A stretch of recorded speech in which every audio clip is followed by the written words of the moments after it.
Good afternoon, I'm Laurel Irving. It's 4 o'clock in Melbourne and these are our top stories. The Holiday Inn cluster grows. We're standing by to bring you an update from authorities live. Plus a twist in the search for a missing mum after police arrest her boyfriend at the airport. A truck driver killed in the rush to beat a new border closure. A major setback for the troubled Westgate Tunnel. And Melbourne's Anzac Day march cancelled again over COVID fears. Live from Melbourne, this is 7's Afternoon News with Laurel Irving. First at 4, the Holiday Inn cluster has grown to 10 after 2 more people tested positive in the past few hours. We're standing by to bring you a new update from health authorities in just a couple of moments. Live now, though, to Paul Dowsley with the latest. Paul, those new cases are already in isolation? Laurel, just after 1 this afternoon, the Department of Health confirmed 2 new locally transmitted cases in Melbourne. Both are linked to positive cases we already knew about. The hotel quarantine workers at the Holiday Inn at the airport, 3 staff there have tested positive this week. So those 2 new cases are this afternoon being interviewed by the contact tracing team to determine their movements in recent days, where they might have potentially exposed others in the community to the virus. And then the department will release that timeline publicly. But a short time ago, Australia's Chief Medical Officer, Paul Kelly, revealed the new cases were already in quarantine. So he says there is no added risk to the community. That is yet to be confirmed by our health department. And you might recall yesterday we learned of exposure sites in Sunbury and Glen Waverley. This afternoon the department has changed one time window for the Commonwealth Bank in Glen Waverley. They've shortened it by half an hour to be just between 1:30 and 2:15 on Tuesday of this week. Also, they say concerns over the virus being detected in wastewater in the Hume, Moreland and Darebin council areas have eased because they have now been linked to known cases. You mentioned there, Laurel, we are expecting an update shortly and we will go there live when that happens. We will indeed. Thank you, Paul. Police are scouring a suburban park as the search for a missing mum ramps up. Her boyfriend was taken into custody at Melbourne Airport late yesterday, attempting to travel to Sydney. Live now to Cassie Zervos in Ivanhoe West. Cassie, Kelly Zhang hasn't been seen for 10 days. Well, Laurel, police now hold grave fears for the 33-year-old mother who was last seen at her Epping home on February 1. After receiving a tip-off, detectives from the Missing Persons Squad and Search and Rescue were led here to Darebin Creek, where they've spent hours searching bushland on foot and in the sky. Kelly Zhan's partner, Jun Sion Tan, was taken into custody earlier in the week, but he was released without charge. In a shock twist, police tracked him down at Melbourne Airport last night while he was trying to escape Victoria. He was taken back into custody where he remains there being quizzed by detectives as to why he was trying to run away and what he has to hide. Police are now calling on members of the public to come forward if they've seen any suspicious behaviour in this particular area on February 1 and February 2 between 4 p.m. and 8 p.m. They may hold the key in solving this baffling case. Laurel. Indeed. Thanks for the update, Cassie. A truck driver has been killed in a fiery crash during the rush to beat a new border closure. Cameron Bowe has the details. Cam, it's left 2 others injured.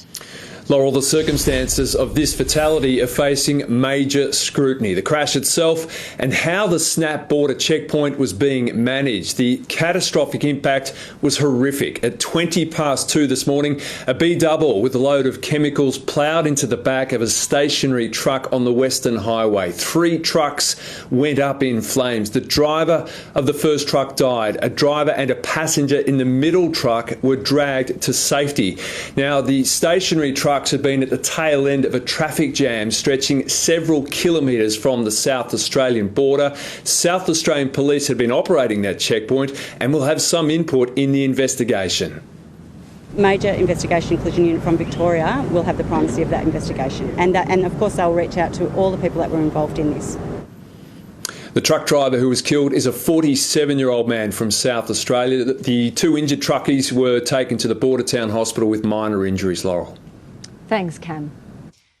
The completion date for the Westgate Tunnel has been pushed back again, but it's unclear who will foot the bill for the delay. The announcement's driven an even bigger rift between the Andrews government and construction giant Transurban. Nick McCallum has the latest. Transurban today formally told its shareholders it could not keep its end of the deal in terms of the Westgate Tunnel project's completion date. Originally, Transurban was contracted to finish the project by 2022.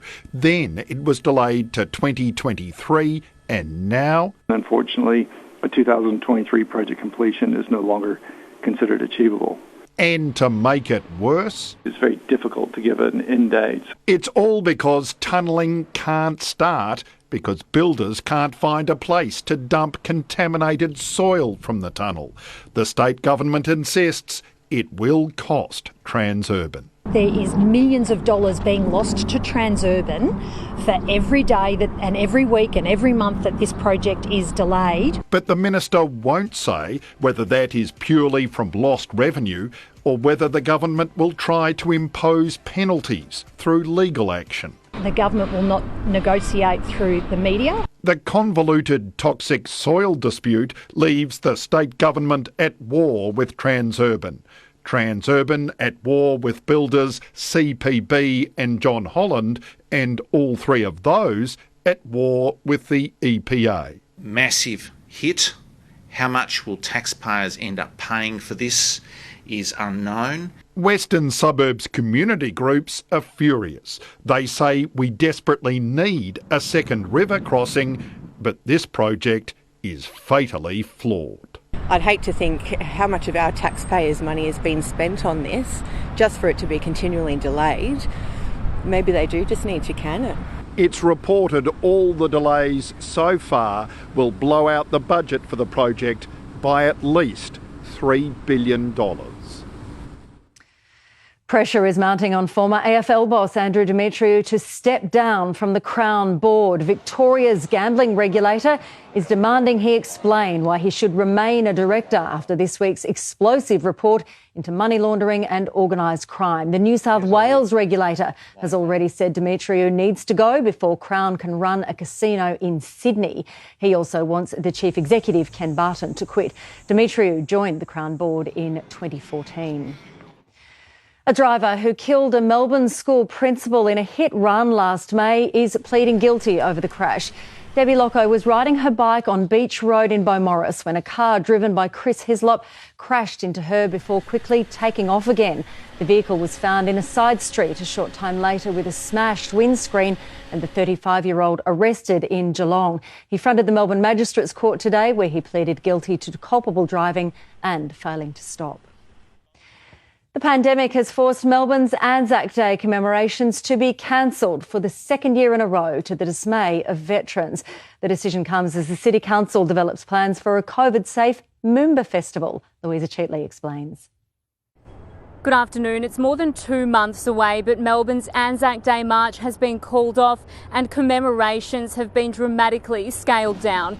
The RSL says the uncertainty surrounding Melbourne's COVID situation, as well as current health guidelines, are the reason for the decision. For the second year in a row now, a private dawn service will be broadcast from the shrine, and Victorians are encouraged to once again commemorate from home in their driveways. But veterans are disappointed, saying they were never consulted and believe a call on the event could have been made closer to the date.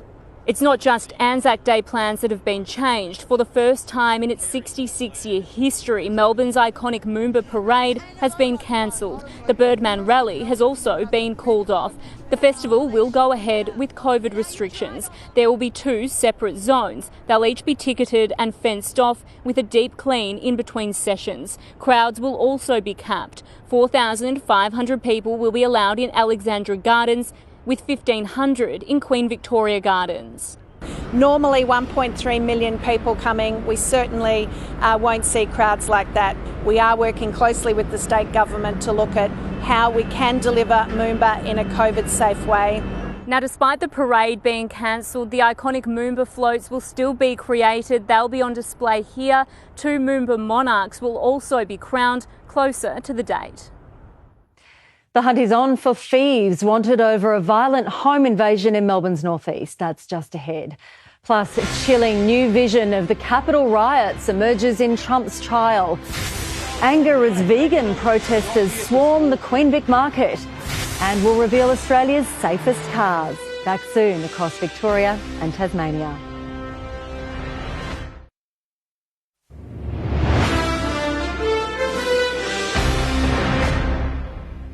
A gang of thieves is wanted over a violent home invasion in Heidelberg. 4 men smashed into an apartment building last Tuesday and dragged a man out of bed. They belted him with a steering wheel lock while threatening his partner. The burglars took off with the phones, a laptop, medications and wallets before making their getaway in a white Subaru. It's believed the offenders spoke with New Zealand accents. We have dramatic new pictures to show you from inside the US Capitol during last month's riots. Ashley Mullaney is in Washington, D.C. Ash, they were released during Donald Trump's impeachment trial. Good afternoon. We have seen critical, at times confronting evidence presented by Democrats today in Donald Trump's impeachment trial, including never before. And the COVID response commander, Jerome Weinmar, is giving an update on Victoria's outbreak situation. Let's go live. Quarantine hotel outbreak. I can confirm, as we indicated earlier today, that there are 2 additional cases that have been notified. And as I was walking in here, I've just been notified of a 3rd case. I'll give you some very rough details of the cases that we have notified today. As of yesterday, as you'll recall, we had 8 cases identified with the Holiday Inn quarantine hotel cluster. 3 of those cases were the original arriving family from overseas, and there were 5 cases of transmission within the hotel. We have 2 cases today who are spouses of workers at the Holiday Inn hotel. Those spouses, the workers at the hotel, turned positive yesterday and in the previous day. Their spouses have now tested positive. So cases 9 and 10, as we regard them, so cases 9 and 10, spouses of one of the 2 earlier cases, they have tested positive. They were already isolating as primary close contacts of their partners, and as such, we have at this point no significant concern. It doesn't extend the scope of our investigation. Both partners are being well supported. They have had initial interviews this afternoon. I'm still, of course, getting information as we speak. We are working with both these cases to identify their movements prior to their isolation starting, and of course matching that to the onset of symptoms and the onset of our presumed infectious period. So that work is being done at this point in time. As I stand here now, I don't have any further updates on potential exposure sites, but certainly we believe there will be some additional exposure sites emerging from some of these cases. That work needs to be done over the coming hours. We will update our website and let people know as soon as that information is available.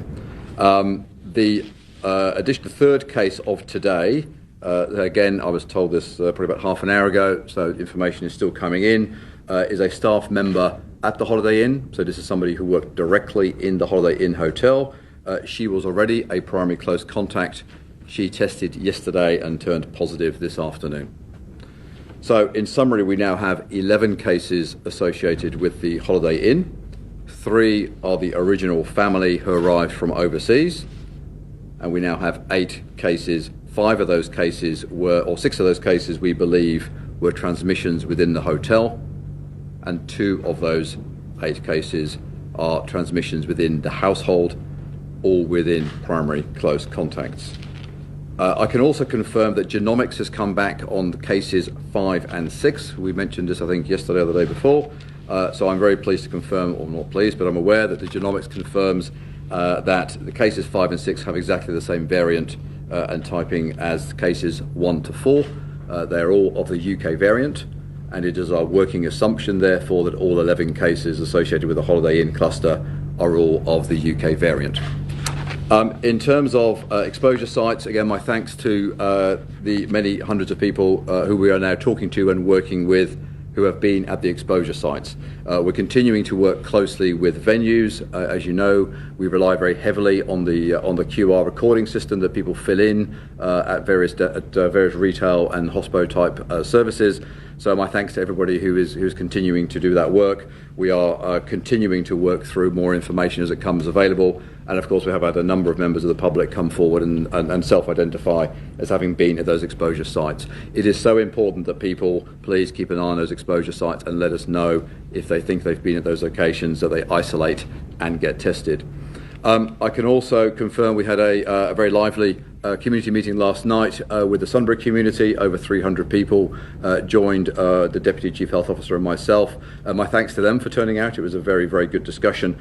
Upon a discussion at the community meeting, and we looked again at the arrangements within the Sunbury Shopping Centre, particularly with a number of food retail units that are set up in their food court area.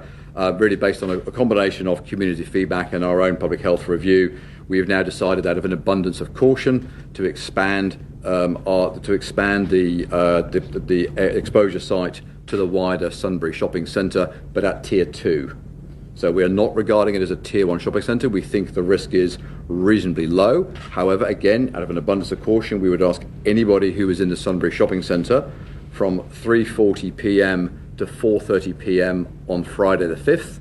We'd ask you to isolate immediately, get tested. As soon as you receive a negative test result, you're free to go, but we do need you to isolate and get tested before you've done so. If you've already been tested in the last few days, of course, please disregard that piece. But for anybody who was at the Sunbury Square Shopping Centre between 3:40 p.m. and 4:30 p.m, please isolate, get tested, and once you receive a negative test result, you'll be good to go. Apart from that, we're making good progress on contact tracing across the Holiday Inn outbreak. We, of course, have our primary focus, and again, the cases today highlight the importance of these household contacts. So our real focus is on the direct close contacts that our positive cases have had, and the workplace contacts, to make sure that we understand what level of transmission took place within the Holiday Inn and the way that is circulated. So we're continuing to focus on those groups in particular. But as I said, we are now dealing with a number of other people coming through the exposure sites, and I'm very pleased for them for doing so. My thanks also to the huge team of contact tracers we've got working across both our local public health units, within our central teams, a number of other organisations that are working on this effort. It is very important that we run these contacts and these exposures to ground quickly. And then finally, before I go to questions, with regard to testing, 22,500 test results from yesterday. We had about another 14,000 or so test results come in during the course of the early morning. So we're seeing a really strong response by communities really across Melbourne. Obviously, a particular focus on the Sunbury area, but also we're seeing some good results or some good testing presence in other parts of the city. And please, I would encourage people to keep coming forward. We are still at an early stage of this Holiday Inn outbreak. We're still trying to get a sense of how far transmission has already occurred, and we need to ensure that we keep running faster than the virus to ensure we run it to ground.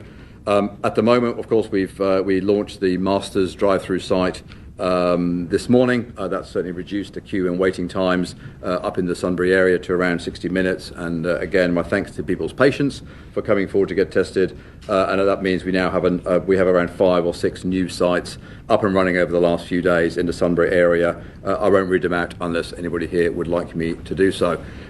With that, I might just go straight to questions.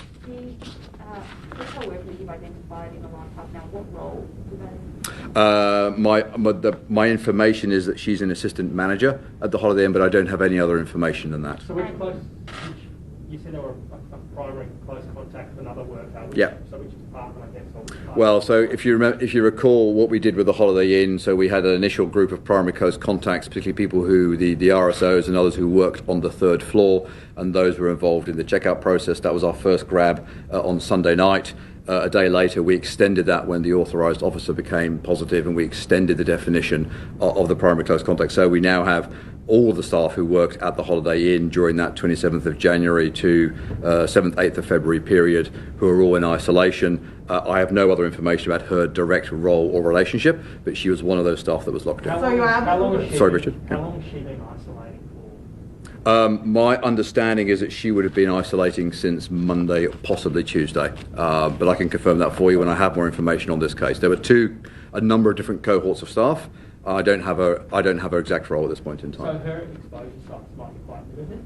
I would expect at this point in time, again, the interview is underway, so let us do the work. As we've said a number of times, all the staff in the hotel quarantine program are tested every single day. So every day that she worked, she will have been tested, and every day that she will have worked, she will have returned a negative result, because the first positive result we have for her is from a test she undertook yesterday. So was she at work? Has she been? Do you know when she was last at work? I don't have that information, no. The spouses that have tested positive, which workers are they connected to? Is it the So, one that's been shopping in Sunbury? So there are two workers. There are two food and beverage workers, and these are their spouses. I don't have what I can't tell you, I'm afraid, because again we are still assembling the details of the information. I can't correlate which one is which. I'm sure my team can, but both the food and beverage workers who worked, both their spouses have now turned positive. Not the authorised officer's spouse, it's the other two. No, my understanding is it's the food and beverage workers. And I confirm the food and beverage worker is the person you announced yesterday. That's right. What role does an assistant manager play in the Sumi, I'm afraid I can't tell you. All I've got is that's her job title, and that she's a positive, she's a Holiday Inn, and she was a primary close contact. And literally that was the information I had as I walked in here half an hour ago. No, as I said, the interview is literally being undertaken as we speak. So we will continue, and we do this with all of our cases. We're keen to let people know how this outbreak is progressing. That clearly it is a very live outbreak. We are at this stage, we are reassured by the fact that all these positives are emerging within the primary close contact field. That is important to us. And although we are now seeing 2 cases of household transmission, again, this is in the household. This is the closest relationship that you would expect people to have, and therefore, that gives us some confidence that we are still on the track that we need to be on. But this is early days. This is early days in this particular outbreak. We have a lot more work to do today, tonight, and over the coming days. Heavily informed, of course, by a really good testing response, because the more we can see people coming forward, the more information we get, the better our understanding of how far this may have moved. The COVID response commander, Jerome Weinmar, there giving an update on Victoria's latest outbreak. That Holiday Inn cluster has now grown to 11 with 3 new cases today. And of course, we'll have all of those details at 6 o'clock. Your afternoon service sport is next, including the highlights from the All-Aussie affair at Melbourne Park. Also, what could possibly go wrong as legendary quarterback Tom Brady celebrates with the Super Bowl trophy. And later, how you can click and collect your groceries in just 90 minutes. Stay with us right here on 7.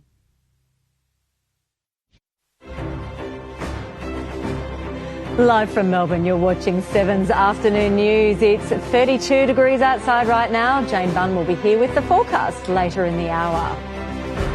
And Tom Brown is here with sport. Tom, Ash Barty got a little scare today. Laurel, she did. The world number 1 eventually got through her match against fellow Aussie Daria Gavrilova. She breezed through the first set 6-1 before Gavrilova fought back in the second. Barty was clearly frustrated with the scrapping on her quad, but prevailed 9-7 in the second set tiebreak. Barty is tested, but somehow the world number 1 finds a way through. I'm fit as a fiddle. I'm good to go. So it's been nice to get some matches, and general soreness is good. But this one's it's not super subtle.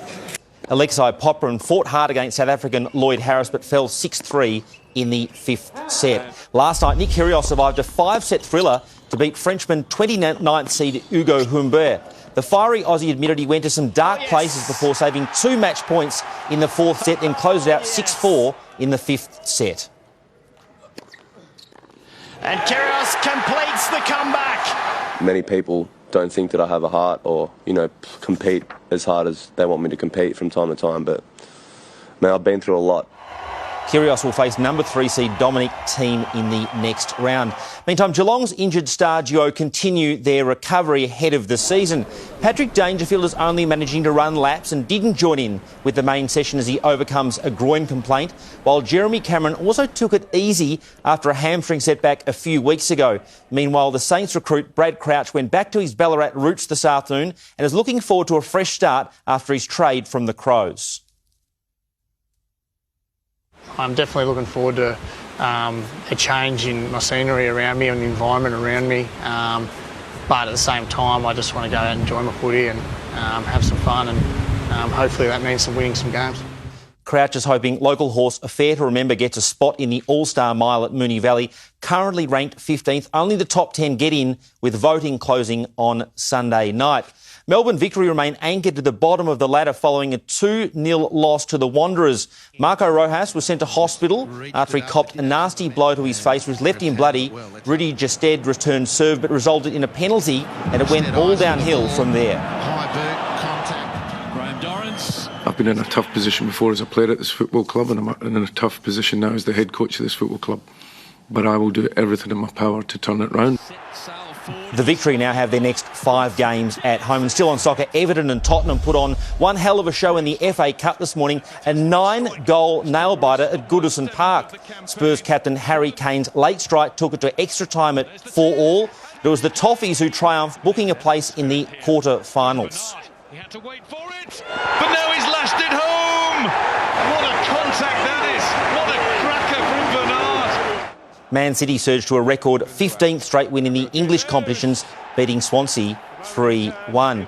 And he's made a legendary career out of throwing perfect passes. And this may be Tom Brady's best pass yet. At a boat parade to celebrate Tampa Bay's Super Bowl win, Brady lobbed the precious Lombardi trophy from one boat to the other.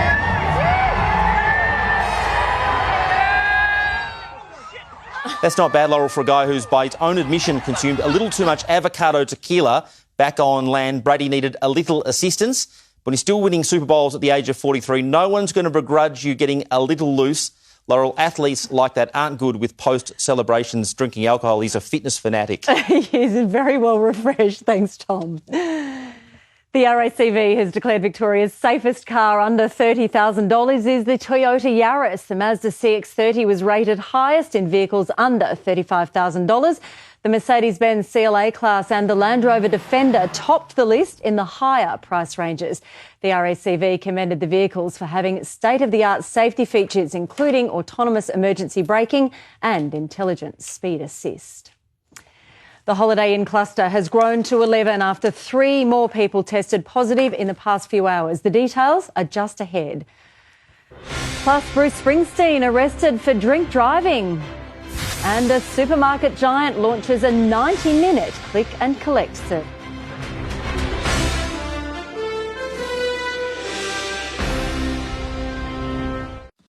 Live from Melbourne, this is 7's Afternoon News with Laurel Irving.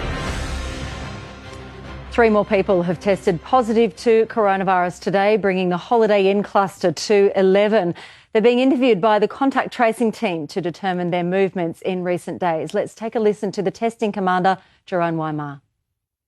I can confirm, as we indicated earlier today, that there are 2 additional cases that have been notified. And as I was walking in here, I've just been notified of a 3rd case. I'll give you some very rough details of the cases that we have notified today. As of yesterday, as you'll recall, we had 8 cases identified with the Holiday Inn Quarantine Hotel cluster. 3 of those cases were the original arriving family from overseas, and there were 5 cases of transmission within the hotel. We have 2 cases today who are spouses of workers at the Holiday Inn Hotel. Those spouses, the workers at the hotel, turned positive yesterday and in the previous day. Their spouses have now tested positive. So cases 9 and 10, as we regard them, so cases 9 and 10, spouses of one of the 2 earlier cases, they have tested positive. They were already isolating as primary close contacts of their partners. The 3rd case of today, again, I was told this probably about half an hour ago, so information is still coming in, is a staff member at the Holiday Inn. So this is somebody who worked directly in the Holiday Inn Hotel. She was already a primary close contact. She tested yesterday and turned positive this afternoon. For more on Melbourne's latest outbreak, let's cross live now to Swinburne University respiratory expert Professor Bruce Thompson. Thank you for joining us, Bruce. Now, the state's health experts believe a nebuliser used by an infected guest at the Holiday Inn is behind this new cluster. But you've said you're sceptical about that. Why? So at the end of the day, it's on the list. So we're going to start thinking about everything that could potentially be responsible for this, and surely you'd put it on the list. That makes a lot of sense. But the issue is how likely is this going to be? Now, nebulizers produce fairly large particles in an aerosol, and they tend to sort of more sediment. They don't tend to sort of go by a process of diffusion. So for that particle to really travel through an air conditioning system, land in another room a little bit further away, it's starting to become more and more unlikely. So I am sceptical of it. Definitely put it on the list. Definitely have a look at it. But how much virus do you really need for someone to inhale for it to convert for them to become infected? That's the question we need to resolve. And we're all still learning, aren't we? But the experts are split on this one. We spoke earlier to the ANU infectious diseases expert, Sanjaya Senanayake, and he believes it is plausible. Let's just take a quick listen to him. Back in 2003 in Hong Kong and China, when SARS was emerging, a lot of healthcare workers at the start got infected and died. And it was determined that the nebulizer was a source because people with SARS were given a nebulizer and were generating lots and lots of aerosols. So, Professor Bruce Thompson, what's your response to that explanation? So in that situation, it's quite a different situation. It's a bit like our healthcare workers. We have a lot of virus sitting in a number of people in an enclosed environment, in a small environment. This is kind of a different situation. So I can understand that it could be due to that when you have people very, very close together, but this is not really the situation. I'm not saying not to actually look at it and investigate it further, but it's on the list, but it's probably less likely than maybe other reasons. Like what? So at the end of the day, there could have been a breakdown in PPE. There could have been actually a contact and we just didn't realise. Someone might have brought it in and we just didn't realise. One of the cases actually, in terms of being actually found later, may have been actually a false negative in our testing. There's a number of things that could be the case. We just need to find out. And wherever it is, that's fine. And, we're either right or we're wrong, or that's perfectly fine. The truth is the main thing we need to get to. Exactly. We now have more than a dozen cases linked to the hotel quarantine program. Are hotels still suitable for quarantine programs? Well, this is another very important question. You really started to think about, do we have a significant occupational health and safety issue? Hotels, normally the rooms are small, the ventilation is not necessarily great. We're in closed environments, and we know that was the case in some of the hospital healthcare workers' transmission. But it definitely needs to be looked at to say, actually, is this the right thing we need to be doing? Do we need to actually look at either a purpose-built facility or another facility that spreads people out, better ventilation? The best way to actually stop community transmission is to actually avoid it. PPE can only go so far. That's true. Some big issues they're grappling with. Professor Bruce Thompson, thanks so much for your time. Pleasure. Rock legend Bruce Springsteen has been arrested on suspicion of drink driving. It's been revealed the 71-year-old was taken into custody in November last year at National Park in New Jersey. He was issued citations, including driving while intoxicated and reckless driving. Time-poor shoppers are being offered a quicker way to get their groceries. As Christy Mayer reports, it's not just the big supermarkets coming up with a plan to save customers wandering the aisles. While the pandemic led to a surge in retailers offering click and collect services, supermarket giant Coles has now taken it a step further, offering an express option aimed at helping busy families. Click and collect rapid isn't there to replace your weekly grocery shop. It's an opportunity to top up the pantry and grab some things you might have forgotten. The Coles rapid service allows customers to order up to 40 items for pickup within 90 minutes. There is a minimum spend requirement of $30 attached, along with a flat $5 fee. Being 40 items, that's things like kids' lunch for school the next day, maybe some pet food. Also catering to customers' growing demand for more convenient shopping options, Woolworths offers a similar service where customers can order groceries for home delivery within 2 hours across hundreds of Australian stores. A growing number of smaller independent grocers are also expanding their services to maximise convenience for shoppers. Family-owned business Devola's in Melbourne offers click and collect as well as free home delivery. Customers simply email or text their orders for same-day service. It just makes it super easy and saves a lot of time. Owner Rosemary Demore says coronavirus sparked the trend, but it's quickly become a way of life for shoppers who find it hard to make it into store or lack the time to do so. And the service has now increased her business tenfold. People have enjoyed the easiness of it and the convenience, and I think it's here to stay. Coles Rapid Click and Collect service will be rolled out today at more than 400 stores across the country. Up next, anger over plans to scrap the Anzac Day March and dawn services. And Prince Charles gets a COVID jab. We're back soon here on 7.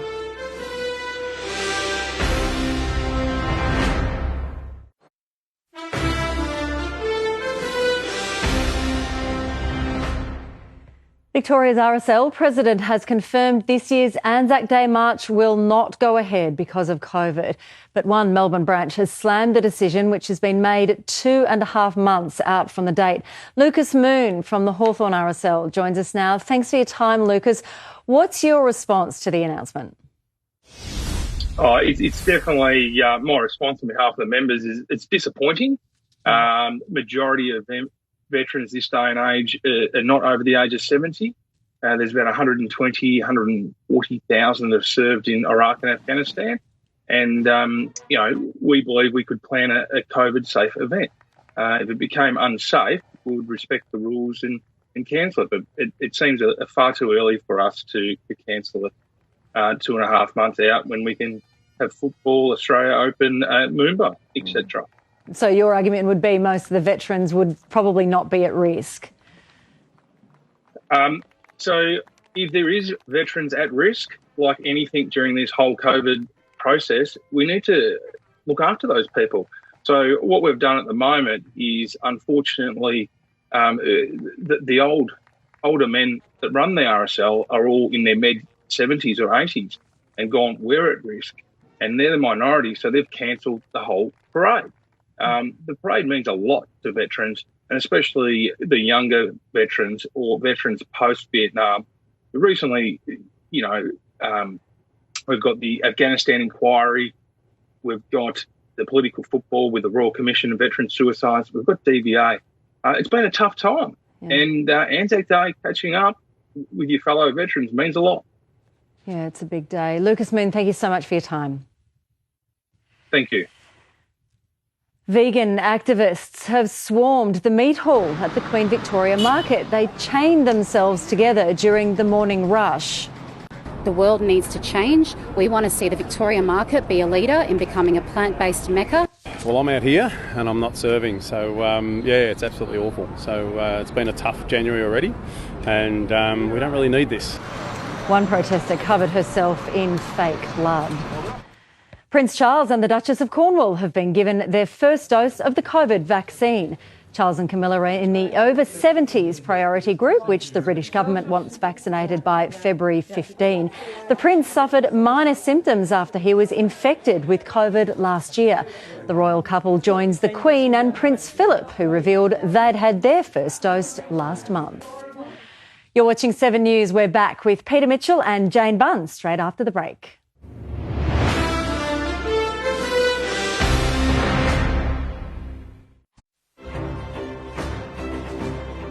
Peter Mitchell is working on tonight's edition of 7 News at 6. And Mitch, the search for a missing Epping mother stepped up today. That's right, Laurel. The day started with the arrest of her boyfriend before he got on a flight at Melbourne Airport.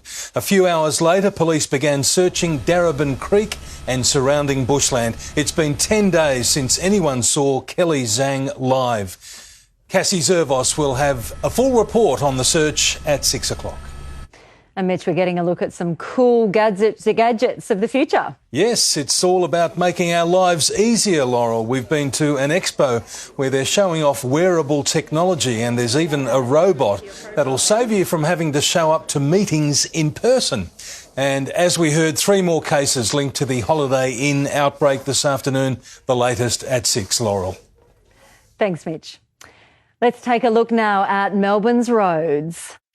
Good afternoon, I'm Jess Miller in the Melbourne Polytechnic traffic chopper. Just having a look at the Ring Road at the moment. We've spotted a breakdown before Sydney Road. This is Greens Rebound in the grass, not causing any major issues in terms of delays. But the bottom of the screen, the Altona bound trip, that is bumper to bumper. And looking a little further to the east, you can see traffic really jamming up after the Craigieburn bypass. With over 100 years of delivering education to Victorians, explore your career options with free TAFE and info sessions. Melbourne Polytechnic, never stop learning. Time now for an update on the weather with Jane Bunn. Jane, how hot was it today? Well, Laurel, it is our hottest day so far this February and our hottest day in nearly 3 weeks. It finally fell to 18 after a warm evening last night. We'd reached 30 by 11 o'clock this morning on our way to a top of 32 so far. We will stay dry for much of the evening tonight, but showers develop close to midnight. It stays warm until they arrive and then finally falls down to 18 after dawn tomorrow morning. A high to our east brings the hot air down to us in northerly winds. A trough, then a cold front will move through overnight and tomorrow. There is a short break in behind that, then the next trough approaches that crosses us on Saturday. So we've got this band of showers and thunderstorms set to develop and then cross the state overnight and tomorrow. It's all finished in Melbourne around lunchtime on Friday, the far east on Friday night. Around the nation tomorrow, our showers reach Canberra in the afternoon. They hit Sydney at night tomorrow. The band of showers and thunderstorms clears Hobart in the morning. In Adelaide, all dry. It is cooler, a top of 23. To Victoria, the band of showers and local thunderstorms that clears eastwards as the day goes on. Sunshine does follow in behind that there as winds turn moderate southwesterly, making it mild in the south and warm in the north. So 20 in Portland, 24 in Bairnsdale, 30 tomorrow in Swan Hill. In Melbourne, we have showers overnight and they do last into the morning, but it does clear out to a sunny afternoon, so the day gets better as it goes on. And that part of the afternoon, it looks quite pleasant. It should be about 24 degrees out there. That's the latest. I'm more at 6, Laurel. So nice to have summer here. Thanks, Jane. And that's all from the 7 newsroom for now. Peter Mitchell's here at 6 with full details on the Holiday Inn cluster growing to 11. Have a great afternoon.